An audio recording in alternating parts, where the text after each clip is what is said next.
అండి అందరికీ ఈరోజు నేను ఆలు చిప్స్ చేస్తున్నానండి. నిన్న ఆలు బజ్జీ వేద్దామని ఆలుగడ్డలు కట్ చేసి పెట్టాను. పిండి సరిపోలేదు.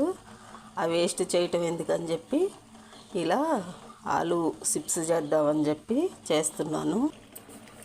ఆలు చిప్స్ ఈజీయేనండి. ఇలా కట్ చేసిన ముక్కల్ని ఒక 10 నిమిషాలు 20 నిమిషాల పాటు ఉప్పు నీళ్ళల్లో పెట్టుకోవాలండి.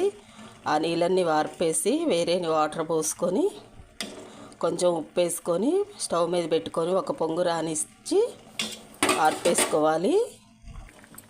ఎక్కువసేపు ఉడకనీయకూడదండి. ఇలా పొంగు వస్తే చాలు. ఒక 50% ఉడికితే సరిపోతుంది. ఇప్పుడు స్టవ్ బంద్ చేసుకొని చిల్లుల గిన్నెలోకి వడపోసుకుందాం.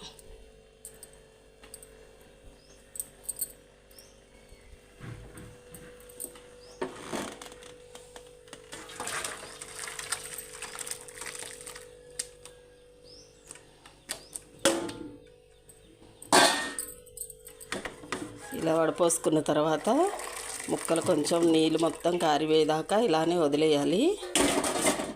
వాటర్ మొత్తం ఇలా కారిపోయిన తర్వాత ఒక పేపర్ మీద కానీ ప్లేట్ మీద కానీ ఒక్కొక్క పీస్గా ఆరబెట్టుకుంటే ఒక 2 గంటలు ఎండలో పెట్టుకుంటే చాలండి, ఎండిపోతాయి.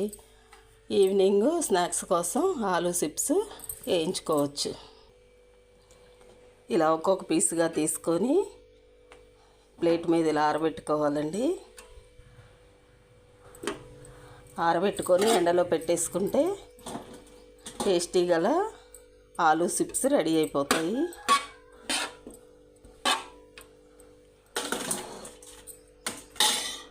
విడివిడిగా పెట్టుకోవాలండి. ఇలా విడివిడిగా పెట్టుకోవాలి. పెట్టుకుంటే అప్పుడు మంచిగా ఎండకే ఎండిపోతాయి.